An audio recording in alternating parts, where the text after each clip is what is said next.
Bon matin tout le monde. Si vous ne m'entendez pas, vous vous approcherez parce que j'ai la voix un petit peu irritée. Fait que ce matin, on a une énorme capsule. Okay? Parce qu'on va parler de notre ami Melchisédek. Puis, je veux faire vraiment un long bout avec lui.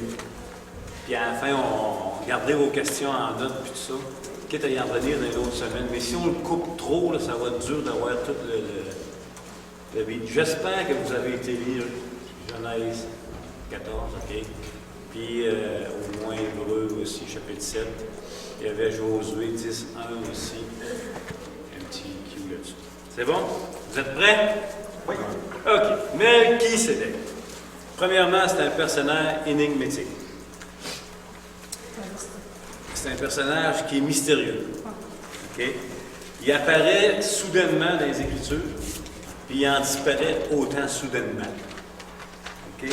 Le texte de Genèse 14, 18, 20, qu'on n'a pas besoin de lire parce que vous l'avez tout lu, vous l'avez fait en mémoire, nous donne 3 versets sur sa vie.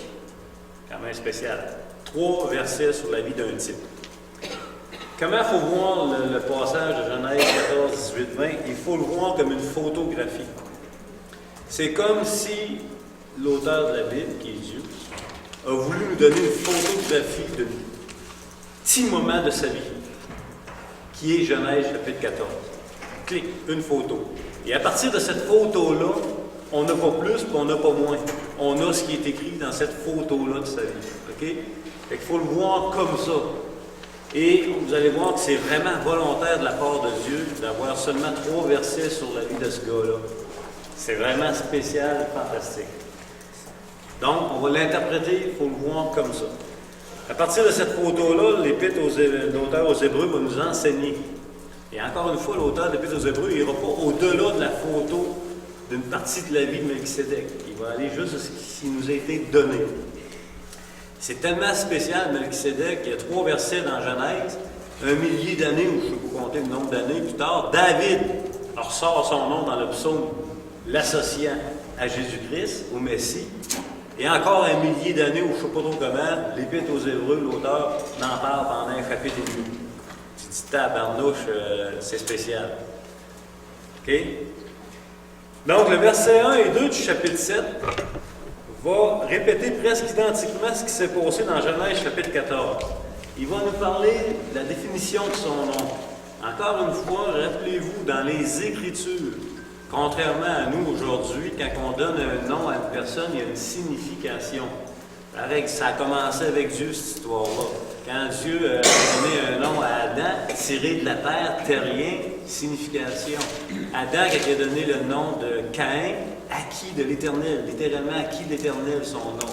Contrairement à Abel, qui était plus vapeur, vanité, on n'espère plus, etc., etc. Donc, c'est tout le temps de même dans les Écritures, très, très général, c'est comme ça. Les gens ont un nom qui a une signification. Jésus, ça veut dire celui qui sauve. Tu sais, Melchisédek n'échappe pas à cette culture-là. Donc, l'auteur va nous parler des détails de son nom. Melchisédek, roi de Salem et roi de justice. Melchisédek, roi de Salem, roi de justice, roi de Salem, roi de paix. Donc, c'est le sens de son nom. Par contre, Salem, là on a un détail là-dedans dans Salem. Salem, c'est une abréviation de Jérusalem. Okay? Donc, c'est pas juste un roi. Jérusalem veut dire paix aussi. Okay? Donc, c'est pas juste un roi de paix, c'est un roi de Jérusalem. Par exemple, le psaume 73, 3. Ça Étienne, les délégués? 76, verset 3. Oui. Lis-nous ça. Sa résidence est Salem et sa demeure est en Sion. OK. C'est un psaume qui parle de Dieu. Il va dire que sa résidence, ou dans l'autre version, sa tente est à Salem, à Jérusalem. OK? Donc, c'est important de savoir que Salem, c'est une abréviation de Jérusalem. Et donc, notre Melchisédek, c'est un roi de Jérusalem. C'est la première mention d'un roi de Jérusalem dans les Écritures. OK? C'est aussi un sacrificateur du Dieu très haut. Fait intéressant, c'est la terminaison de son nom. Melchisédek. Et là, vous avez demandé de lire Josué 10, 1. Veux-tu nous le lire? Alors, Sédec, roi de Jérusalem, apprit que Josué s'était emparé d'Aïe et il avait dévoué par interdit. Il avait traité Aïe et son roi comme il avait traité Jéricho et son roi. Et que les C'est bon, verset 1. Juste le verset 1. C'est bon. Adonai Sédek, roi de Jérusalem. Ici, on a une concordance. Il semblerait qu'à l'époque, les rois de Jérusalem de l'époque avaient toute une même terminaison de nom. Et c'est pas surprenant, ça aussi, si on voit ça dans les Écritures, dans l'histoire des Cananéens, des Jébusiens. Donc, Adonai Sédek, c'est un Jébusien descendant des Cananéens. Donc, tout ça mis ensemble. Attendez, on va finir. Une autre caractéristique qu'on a de Melchisédek, c'est que son règne en tant que roi, il y a deux choses qui caractérisent, c'est la justice et la paix. Donc, en résumé, sur ce personnage, sur la photo que Dieu a voulu nous donner sur la vie de Melchisédek dans 3 versets, on peut dire ceci. C'est un homme croyant, cananéen, la lignée jébusienne. C'est un roi de Jérusalem, dont son règne est caractérisé par la justice et la paix. Et il est également un sacrificateur. Et une caractéristique de sa sacrificature est la bénédiction, puisque c'est lui qui a béni Abraham. Maintenant, avant d'aller plus loin, je vous avais demandé de méditer 2 versets. Quand on dit méditer, c'est un petit peu plus que les lire, ça veut dire essayer de les mûrir, de les mastiquer. Entre autres, on avait Hébreux 2, 17. Je n'ai pas demandé à personne de le lire, mais le premier qui arrive, si vous voulez nous le lire tout fort, Hébreux 2, 17. Là, je vais aller vite, je vous le dis, je veux vraiment passer au complet, Melchisédek, on va avoir la chance d'en parler après. Il est là. Hébreux 2, 17. En conséquence, il a dû être rendu semblable en toutes choses à ses frères, afin qu'il fût un souverain sacrificateur, miséricordieux et fidèle dans le service de Dieu pour faire l'expiation des péchés du peuple. Voyez-vous, ici, l'auteur il parle de Jésus-Christ, qui a dû être rendu semblable en toutes choses à nous-mêmes. Pour être un sacrificateur, il faut que tu sois un humain. C'est instantané. Pour racheter l'humanité, ça prenait un humain. Okay? Christ devait. C'est une des raisons pourquoi il est apparu en forme humaine, c'était de pouvoir nous racheter. Vous avez ça aussi dans la loi, hein, le droit de rachat. 1, humain. 2, il fallait qu'il y ait l'argent pour nous racheter. Christ avait l'argent.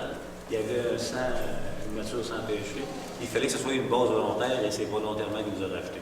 Donc, encore une fois, il fallait que ce soit humain. Et on a aussi Hébreux 5, 1. C'est qu'un souverain sacrificateur doit. Comment ça. Veux-tu le lire aussi? 5, 1. 5.1. En effet, tout souverain sacrificateur pris du milieu des hommes est établi pour les hommes dans le service de Dieu afin de présenter des offrandes et des sacrifices pour les péchés. Donc, tout souverain sacrificateur pris du milieu des hommes. Encore une fois, pour être un sacrificateur, il faut être humain. OK? C'est les bases et critères que les Écritures nous donnent. Donc, Melchisédek est appelé sacrificateur. Melchisédek est un humain. Depuis, il était roi d'une ville, d'une vraie ville littéraire de Jérusalem. Un ange ne peut pas être un roi d'une ville en permanence. Okay? Donc, c'est vraiment un humain. Rappelez-vous, encore une fois, c'est une photo prise de sa vie que Dieu a voulu nous laisser pour nous faire comprendre énormément de choses des milliers d'années plus tard. OK? Il faut le voir comme ça. Maintenant, on arrive dans le compliqué du sujet, le verset 3 de Hébreux chapitre 7. Il va nous parler, il va nous dire qu'il est sans père, sans mère, sans généalogie. Bon. Ça va pas bien. Comme dirait l'Église, ça va pas bien. Si c'est un humain, comment l'auteur peut-tu dire qu'il est sans père, sans mère, sans généalogie? Maintenant, le contexte nous donne toujours l'éclaircissement des Écritures. Le contexte d'Hébreux chapitre 7 et le contexte d'Hébreux au complet, c'est toujours de comparer deux choses. D'une chose bonne et d'une chose meilleure que d'une chose bonne. Et ici, le contexte de l'Épître 7 aux Hébreux, c'est de comparer deux sacrificatures. Celle d'Aaron et celle de Melchisédek. Ou deux prêtrises, la prêtrise lévitique et la prêtrise Melchisédek. Donc, ce qu'il veut souligner ici en disant qu'il est sans père, sans mère, sans généalogie, c'est un contraste. Il ne dit pas qu'il n'y a pas eu de père puis qu'il n'y a pas eu de mère. C'est pas ça qu'il dit. Là, vous allez me dire, ouais, c'est là, Luc, tu m'as fumé du bon. On regarde les questions de la fin. Le point est le suivant. Ce que l'auteur veut souligner dans le verset 3 d'Hébreux, c'est que son origine, sa généalogie, n'a aucun lien, n'a aucun rapport avec sa prêtrise. Comprenez-vous? En contraste avec la prêtrise lévitique, que vous allez avoir à lire encore la semaine prochaine, parce que je veux que vous l'ayez gravé, c'est que dans l'ordre lévitique, tu devais prouver ta descendance pour être un prêtre. Un sacrificateur était sacrificateur de par naissance connue du père et de mère. Ici, l'auteur va dire, écoutez, lui, là, il est sans père, sans mère, sans généalogie, néanmoins, il est sacrificateur. Wow! Écoutez, vous connaissez du monde que vous ne connaissez pas. Vous connaissez du monde, vous ne connaissez pas son père, sa mère. Si vous demanderez c'est qui son père, sa mère, je ne sais pas. Il ne connaît pas son père, il ne connaît pas sa mère. Il vient de où, quelle généalogie, il vient de quel, je ne sais pas. C'est ce que l'auteur nous souligne.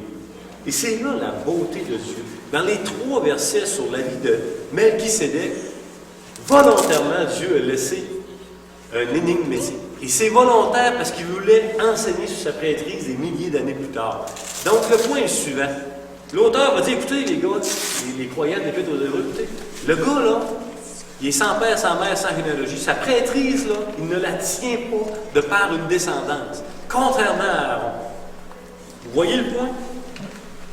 Donc, il met l'emphase sur cette prêtrise. Il va ensuite dire une autre affaire qui est assez hallucinante. Il dit, il n'y a ni commencement de jour, ni fin de vie. C'est fatigant, ça. Et quand tu lis ça d'un gars, là, sans père, sans mère, sans généalogie, ni commencement de jour, ni fin de vie, tu dis, écoute, il a-tu poussé dans l'arbre? Je veux dire, c'est quoi? C'est qui cette affaire-là? Mais par contre, ne perdez pas ce qu'on a vu tantôt. C'est un humain, c'est un vrai roi. Il était roi d'une vraie ville. Il est appelé sacrificateur. Pour être sacrificateur, il faut être absolument un humain selon les critères bibliques. Donc, qu'est-ce qu'il est en train d'enseigner? Encore une fois, c'est la même chose. L'auteur, il ne veut pas dire que Melchisédek est immortel. Pas du tout. Le point est encore en contraste. Le point est que sa sacrificature n'a pas de date. C'est-à-dire qu'il n'y a pas de début à sa sacrificature, ni de fin à sa sacrificature. Il n'y a aucune mention que quelqu'un lui aurait succédé. Ça, là, c'est important de comprendre ça. En d'autres mots, elle est caractérisée par une vie ininterrompue, par une vie impérissable. C'est ce que le point que l'auteur veut faire voir à ses auditeurs. Il n'y a ni commencement de jour, ni fin de vie. Et c'est ainsi que dans ces 3 versets, dans cette photo sur la vie de Melchisédek, qui est représentée la sacrificature perpétuelle et intransmissible du Seigneur Jésus-Christ. En contraste, pour bien comprendre que Melchisédek n'est sans début du jour, ni début de jour, ni fin de vie. En contraste, c'est encore une fois avec quoi? Avec l'ordre d'Aaron. Aaron a un commencement spécifique, quand Dieu l'a appelé être sacrificateur. Et il y a une fin spécifique, qui est quoi? Qui est sa mort. Et donc, elle est transmissible. Pourquoi l'ordre de prêtrise d'Aaron, elle est transmissible? Parce qu'Aaron, sa mort est arrivée. Vous allez dire, ouais, Melchisédek, si c'est un homme, il a dû mourir. Oui. Mais ça n'a pas été enregistré les Écritures volontairement. On va revenir là-dessus encore. Et rappelez-vous, on va revenir sur Aaron. Il est arrivé. Autre chose qui est vraiment intéressant sur l'ordre de Melchisédek, c'est que son ordre, elle est inclusive. Contrairement à celle de Aaron et des Lévitiques, elle est exclusive. Voici le point. L'ordre lévitique, il était d'ordre national. Souvenez-vous, la loi a été donnée à Israël. Tout le système de prêtrise au temple était premièrement pour une nation qui est Israël. Un seul descendant de la famille d'Aaron pouvait aller dans le lieu très saint. Il fallait que ce soit un descendant d'Aaron, donc un juif, pas un païen, pas un juif. Après ça, les prêtres qui allaient dans le lieu saint, il fallait qu'ils soient des descendants de Lévi aussi. Puis après ça, dans la cour, c'était les réservés aux Juifs. Puis tu avais des prosélytes qui pouvaient se glisser là-dedans. Donc c'était exclusif à une nation. Par contre, celle de Melchisédek, parce qu'il est sans père, sans mère, sans généalogie, elle est inclusive. Elle inclut tout le monde. Et ça, c'est vraiment béni, puis c'est pas étonnant. Rappelez-vous, par exemple, Genèse chapitre 12, verset 3, 1 à 3, quand Dieu a appelé l'Abraham et qu'il a donné le début de l'alliance, quitte ton pays, ça, va te bénir dedans. Il a dit, je bénirai ceux qui te béniront, je maudirai ceux qui te béniront. Il dit, toutes les nations de la terre seront bénies en ta descendance. Donc, c'est pas étonnant que Jésus-Christ soit un sacrificateur selon l'ordre de Melchisédek et non d'Aaron, parce que Jésus-Christ va bénir toutes les nations de la terre. Voyez-vous, l'inclusivité de l'ordre, donc c'est supérieur encore une fois. La fin du verset 3 dit qu'il est rendu semblable ou assimilé, selon les traductions, au Fils de Dieu. Et c'est à partir de ce verset-là que beaucoup en ont conclu ou pensé que Melchisédek était Jésus-Christ lui-même. Une apparition de Jésus dans les Écritures, dans cette petite photo-là de 3 versets. Je dis que non, ma position. Deuxièmement, rappelez-vous, David, il dit, vous allez avoir un Messie ou un Messie selon l'ordre de Melchisédek. Il fait une distinction. Dans le psaume 110, là, il n'est pas en train de dire que le Messie va être sacrificateur selon son propre ordre à lui. Il fait vraiment une distinction de 2 personnages dans le psaume, en passant. Donc, il est semblable au Fils de Dieu. Pourquoi? Parce que c'est un type de Christ. OK?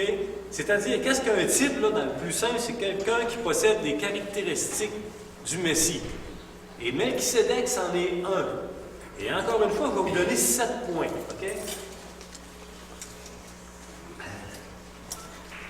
Premier point, c'est que nous ne le voyons que vivant. Dans la photo des 3 versets de la vie de Melchisédek, on ne voit qu'un homme vivant, parce que sa mort n'a pas été enregistrée. Vous me suivez? Et Jésus-Christ, en passant là, faites pas l'erreur de penser que Jésus est un sacrificateur selon l'ordre de Melchisédek avant sa mort. Il est devenu sacrificateur après sa mort. OK? Et après sa mort, Jésus-Christ est ressuscité des morts, ne meurt plus. Donc, point culminant avec Melchisédek, et on voit Jésus-Christ que vivant aussi. Deuxième point, c'est que Melchisédek n'a pas été sacrificateur par naissance de famille. Jésus non plus. Parce que si Jésus aurait dû être sacrificateur par naissance, il aurait fallu que ce soit une naissance de qui? De Lévi. Melchisédek, il n'est pas lié par sa généalogie pour être sacrificateur. Jésus non plus. Troisième point, c'est mon préféré, c'est qu'elle n'est pas transmissible. La prêtrise de Melchisédek n'est pas transmissible. Pourquoi? Parce que dans la photo, encore une fois, de données de sa vie, elle n'a ni commencement de jour, ni fin de vie. Jésus-Christ, qui est notre souverain sacrificateur, ressuscité des morts, sa sacrificature n'est pas transmissible. Il est vivant éternellement. Une sacrificature est transmissible quand tu meurs. Jésus-Christ ne meurt plus. Et ça, c'est un clou pour les Mormons, qui, eux, transmettent l'ordre de Melchisédek. Quatrièmement, c'est un roi, Melchisédek, qui a régné en justice et en paix. Jésus-Christ, Ésaïe 9, 5, 7, je ne sais pas à qui vous demandez. Vas-y. 9, 5 à 7. Regardez les points de justice et paix. Car un enfant nous est né, un fils nous est donné, et la domination reposera sur son épaule. On l'appellera admirable, conseiller, Dieu puissant, Père éternel, prince de la paix. Donner un empire de l'accroissement et une paix sans fin au trône de David et à son royaume. l'affermir et le soutenir par le droit et par la justice, dès maintenant et à toujours. Voilà ce que fera le zèle de l'Éternel désormais. Le Seigneur envoie une parole à Jacob, elle tombe sur Israël. On a-tu passé le chapitre verset 7, non? Oh, c'est lui le dernier, là. C'est lui le dernier? OK. Excellent, merci. Voyez-vous, Jésus-Christ a été annoncé par les prophètes comme étant un roi, comme Melchisédek était un roi, et un roi qui va régner par la justice et la paix. Les mêmes caractéristiques qui nous est données dans la photo de la vie de Melchisédek. C'est ça un type de Christ. Et en passant, la paix ne vient que par la justice. C'est quand il dit dans l'Épître aux Romains, il dit, vous avez la paix maintenant, c'est parce que la justice est venue avant. On n'a pas la paix sans justice. Troisième, ou cinquième point, la sacrificature de Melchisédek a été caractérisée par la bénédiction. Le seul petit 3 versets qu'on a sur lui, c'est qu'il a béni. Éphésiens 1 à 3, je vais demander à quelqu'un de Oui. Oui. Oui, Éphésiens. Je vais lire juste le verset 3. Oui. Béni soit l'Éternel, le Dieu de notre Seigneur Jésus-Christ, qui nous a bénis de toutes sortes de bénédictions spirituelles dans les lieux célestes en Christ. Merci. On aurait pu prendre plein de versets. OK? Un des rôles de Jésus-Christ, c'est de nous bénir. Même affaire que Melchisédek, type de Christ. Un autre point que je trouve vraiment intéressant, à vous remarquer que le gars, il n'est pas connu, il arrive de nulle part, mais c'est lui qui va vers Abraham. Dans les 3 petits versets qu'on a de lui, c'est Melchisédek qui va au-devant d'Abraham. Et ça, c'est trippant. Parce que c'est jamais nous qui va vers Dieu. La même affaire, notre souverain sacrificateur à nous, Christ, c'est lui qui est venu vers nous, et non l'inverse. OK? Ça, là, il ne faut jamais penser que c'est nous autres qui avons trouvé Dieu. Si Dieu ne vient pas à nous, on est dans la haine. OK? Même point ici, encore une fois. Un autre point, c'est qu'il n'a pas été sans rien offrir en don. Qu'est-ce qu'il a donné? Melchisédek, vous l'avez lu, là? 14 à 3. Pas 1 à 3, mais 14, 8 à 12. Mais voilà. Ah, gay. Il a envoyé du pain et du vin. Vous vous souvenez pas? Vous ne l'avez pas lu, mais voilà. Oui, mais c'est aussi gênant, on l'a lu, mais on s'en souvenait pas. Il y a 3 versets, vraiment. C'est aussi gênant. Il y a 3 versets, c'est pas 3 quatre. Ouais, c'est ça. Melchisédek. Il y a 2 rois qui sortent, le roi de Sodome et le roi de Jérusalem, Melchisédek, qui vont au-devant d'Abraham. Melchisédek fit apporter du pain et du vin à Abraham. Il rencontre, il bénit. Abraham lui donne la dîme de son butin de guerre. Il a offert du pain et du vin en don. Capotant, ça? Notre souverain sacrificateur, qui est venu vers nous, a aussi offert du pain et du vin, qui est son corps et son sang. Voyez-vous les typologies qu'il y a tout le temps? Fait que c'est fou, là. Écoutez, 3 versets sur la vie d'un gars qui s'applique littéralement tout le temps avec Jésus-Christ, là, c'est hallucinant. Maintenant, après avoir établi ces faits, l'auteur va leur prouver que l'ordre de Melchisédek est supérieur à celle d'Aaron. Ça, c'est Hébreux 4 à 10 du chapitre 7. Il va donner 2 arguments pour convaincre les croyants de l'Épître. Le premier argument, les 2 arguments, c'est que Abraham a donné la dîme de son butin de guerre à Melchisédek. Et le deuxième argument, c'est que c'est Melchisédek qui a béni Abraham. Ça va être ces 2 arguments qu'il va développer pour prouver que l'ordre de Melchisédek est supérieur à l'ordre lévitique. La première, on voit que Melchisédek a dîmé Abraham. Comme vous voulez, là. En d'autres mots, Melchisédek l'a accepté. Bon. Abraham lui a donné la dîme de son butin de guerre. Abraham est présenté dans le texte comme patriarche. Un patriarche a une position élevée en dignité. Mais le fait que Melchisédek accepte la dîme du patriarche démontre la position de supériorité de Melchisédek sur Abraham. Et voici comment l'auteur va prouver son argument. Il va dire les Lévites, les sacrificateurs, les Lévites, les prêtres, sous la loi de Moïse, qui exercent le sacerdoce lévitique, acceptent la dîme de leurs frères de sang. On a ça dans le nombre, je ne me souviens plus du verset du chapitre, là, mais on a ça dans la loi. Okay? Donc, des descendants d'Abraham. Donc, l'empêtrise lévitique collectait leurs frères. Melchisédek a collecté leur père, le père des Juifs, le père de la tribu de Lévi. Et Melchisédek n'a aucun lien de race avec Abraham, souvenez-vous. Donc, il va aller encore plus loin dans son argument. Il dit, Lévi, qui est le père de la tribu de Lévi, qui est le père des sacrificateurs, qui est le père de tout le sacerdoce, à partir de Lévi, d'Aaron, ça déboule. OK? Il va dire, Lévi, le père des Lévites, a lui aussi payé la dîme à Melchisédek. Et là, la question qui devrait revenir à la thèse, ça veut dire, mais Lévi était loin d'être là, il n'était pas là, il y avait un Abraham. Là. Isaac n'était même pas venu au monde encore. Vous avez raison. Et ça, c'est pas beau, ça? C'est une imputation. C'est un des beaux passages pour comprendre le principe de l'imputation. Alors, en d'autres mots, Lévi, le père de la tribu de la sacrificature, a lui aussi reconnu la supériorité de l'ordre de Melchisédek. Pourquoi? Parce que Abraham, lorsqu'il a donné sa dîme à Melchisédek, a agi comme représentant de toute sa postérité. Ouais. L'imputation. Là, c'est l'auteur qui le dit, c'est pas moi, c'est l'auteur qui est aux Hébreux. Je viens de répéter ce qu'il dit, ce bout-là, tout. Et c'est fantastique. En conclusion, voici comment l'argument se développe de l'auteur. L'auteur est en train de dire aux Juifs d'Israël, il dit, écoutez, si les pères papa, au pluriel, Abraham, qui est le père de toute la descendance, et Lévi, qui est le père de toute la sacrificature, reconnaissent l'ordre supérieur de Melchisédek, bien, les fils, vous autres, tous les descendants, aussi, vous devez le reconnaître, parce que par l'imputation des pères, vous avez reconnu que l'ordre de Melchisédek est supérieur à l'ordre d'Aaron. C'est bon, hein? Amen, amen. On dit vos questions, là, toutes sortes de visages. Oh boy. Son deuxième argument, c'est que c'est Melchisédek qui a béni Abraham. Melchisédek bénit celui qui avait reçu les promesses.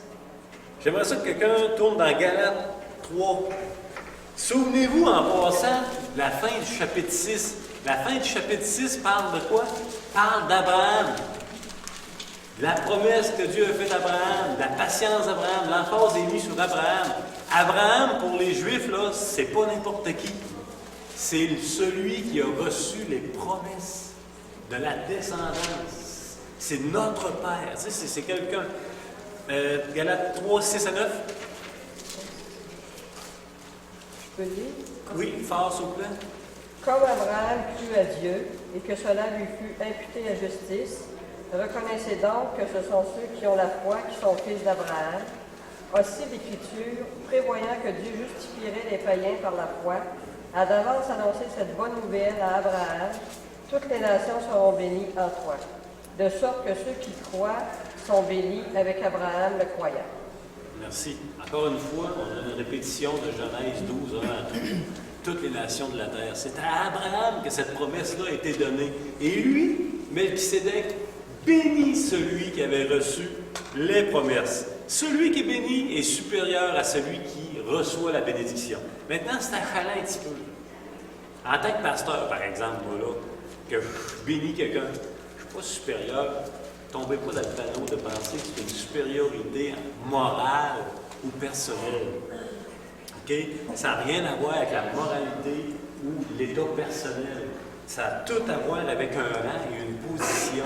Dans le cas ici, on parle de sacerdoce. OK? C'est différent. Puis on a 3 versets sur la vie de Melchisédek. Peut-être qu'on arrive au ciel, le gars, il a fini sa vie comme Lot, on ne sait pas. Là. On a 3 versets, on n'a pas plus. Donc, Abraham a reçu la bénédiction d'un ordre de sacrificature qui est supérieur à celle à venir 400 ans plus tard par la descendance d'Abraham. L'ordre de Melchisédek est supérieur à celle qui sera établie par la loi. En parlant de bénédiction, on a un bel exemple pour comprendre ça. Quand on est jeune, même encore aujourd'hui, où mon père est vivant, je pense là encore une fois. Par exemple, quand on a fêté le 50e anniversaire de mes parents, c'est moi qui avais été délégué pour faire la cérémonie religieuse. Mais il fallait aller voir mon père pour avoir sa bénédiction. J'étais allé voir papa, il m'a donné sa bénédiction. Et un coup, papa m'a donné sa bénédiction. Même si on est 10 enfants chez nous, quand même, il y en aurait eu 4 qui seraient régimbés, puis il aurait dit, c'est pas question, c'est un évangélique qui fasse ça. Oubliez ça, plus de pouvoir. J'ai reçu la bénédiction d'un rôle supérieur. Okay? Et ça n'a rien à voir avec la moralité. Tu sais, quand on dit, hey, j'ai reçu la bénédiction, je peux le faire. Ton patron t'en donne des bénédictions parce qu'il y a une fonction. Donc, ne tombez pas dans le panneau de moralité là-dedans. Okay? C'est vraiment pas. OK. Rappelez-vous ceci. Et il faut vraiment vous rappeler ça. Okay? L'ordre de Melchisédek, elle est éternelle. Et l'ordre d'Aaron, elle était temporaire. Ce qui est éternel est supérieur à ce qui est temporaire. La prêtrise lévitique était toujours administrée par des hommes mortels qui mouraient. Par exemple, fait intéressant, Nombre chapitre 20, 23 à 29, nous rapporte l'incident de la mort d'Aaron. C'est très, très spécifique, la mort d'Aaron. Et la loi de Moïse avait prévu une provision de succession. Encore une fois, les Écritures n'ont pas recueilli, volontairement, n'ont pas recueilli la mort de Melchisédek. Elle n'a pas été enregistrée. Melchisédek, il représente les vivants et non les morts. Et je ne sais pas si vous réalisez, on passe à travers, on arrive, je ne sais pas si vous réalisez quand on lit que Jésus est notre souverain sacrificateur selon l'ordre de Melchisédek, la sécurité éternelle du salut qui est dans cette phrase-là, elle est inimaginable. Elle est inimaginable. Parce que l'ordre de Melchisédek, c'est l'ordre des vivants. C'est un ordre qui est non transmissible. Et c'est un ordre éternel. C'est un ordre impérissable. Et je ne sais plus quoi dire avec ça. C'est le temps des questions. Ça veut dire, Pasteur Luc, que Melchisédek, tu dis qu'il ne parle pas de sa mort, mais ça ne veut pas dire qu'il n'est pas mort. Non, c'est en plein ça. OK. Il ne parle pas de son père, il ne parle pas de sa mère, il ne parle pas de sa naissance, ni de sa mort. Mais il y avait un père, il y avait une mère, il est né puis il est mort. Les Écritures, volontairement, ne nous le donnent pas parce que Dieu avait prévu qu'il y aurait un ordre de sacrificature pour le Messie. Okay. Et il s'est servi de Melchisédek, de 3 versets de sa vie, pour nous enseigner sur son ordre de Melchisédek. Oui? Moi, je n'avais pas de questions, j'avais juste un commentaire. C'est la première fois que je comprends pourquoi, je trouve ça assez intéressant, écœurant. Oui, Première fois que je comprends pourquoi il n'y a pas grand-chose sur Melchisédek, puis c'est voulu. C'est vous. C'est voulu. C'est la première fois que je comprends. Avez-vous pensé comment que les Juifs, l'Épître aux Hébreux, ont dû halluciner de lire la lettre? Parce qu'eux autres, Melchisédek n'avait rien à signer. Vous comprenez ça? Melchisédek, il y a 3 versets sur lui dans Genèse chapitre 14. Eux autres, ils triment sur Abraham, Moïse, la loi, les sacrifices. Mais il avait peut-être oublié le psaume 110. Que le Messie serait souverain sacrificateur selon l'ordre de Melchisédek par serment de Dieu. Et là, l'auteur de l'Épître aux Hébreux va remosser, comme je vous dis, cette petite photographie de la vie de Melchisédek pour leur prouver la supériorité en passant par le principe d'imputation qui est enseigné régulièrement dans l'Église. Guylaine, es-tu convaincu? Là, j'ai manqué un bout de temps. OK. Je n'en reviendrai pas avec mes questions, je vais te le demander et tu me répondre. Fait que c'est le temps. Je sais que c'est compliqué un petit peu. J'ai pas produit ça d'une journée, moi. J'ai du temps. Oui. Je vais juste vérifier. Finalement, il a été roi. Il était aussi souverain sacrificateur. Fait qu'il y avait les 2 rôles de Christ à part prophète. Ouais, si on veut. Ils sont vrai. 2 des rôles. 2 des rôles. Bien, c'est vraiment intéressant, j'avais oublié de mentionner aussi le fait que Melchisédek est un sacrificateur du Dieu très haut. Il a même béni Dieu qui a livré les ennemis entre les mains d'Abraham. Donc ici, on a vraiment un trait d'un croyant qui sait comment ça marche. C'est un Cananéen d'origine, Melchisédek. Fait que, il y a des gens qui se sont opposés à ça en disant ça se peut pas qu'un Cananéen soit croyant à l'époque. Pourquoi ça se peut pas? Ça, c'est encore une fois, c'est de la, comment on dit ça, donc c'est de la mauvaise compréhension. Dieu n'a pas sauvé juste des Juifs. Non? Depuis le début des Écritures, Dieu sauve des gens. Ils ne sont pas tous écrits, ceux qui ont sauvé. Puis Le pape Melchisédek, un cananéen, la lignée jébusienne, sacrificateur du Dieu très haut. Ouais, fantastique. Donc, dans les Écritures, on a toujours des portions, on a toujours des païens, des gentils et des juifs. Bien sûr. Même si les oracles de Dieu, les alliances ont été données à Israël, ça n'empêchait pas les restes. Question, commandeur? Ça va-tu être clair, un bout? Oui. Pasteur Luc, j'ai une question. Est-ce que c'est enregistré ce que tu... Je sais pas, il y a un dingue dans les airs là-bas. Je sais pas quoi ça. Il est enregistré, mais il n'est pas testé encore. OK, Pardon? mais, Il est enregistré, mais il n'est pas testé encore. OK. mais toutes les semaines sont enregistrées? Non. Non? OK. Mais ça se peut que je revienne quand maintenant on fasse une prédication là-dessus. C'est un petit peu compliqué. Ça serait intéressant. Mais je vous le dis, si on saisit que Ouais. Jésus-Christ est notre sacrificateur selon cet ordre-là, et sortir de là, c'est impossible. C'est malade. Comme sécurité du salut, là. Non, c'est très intéressant.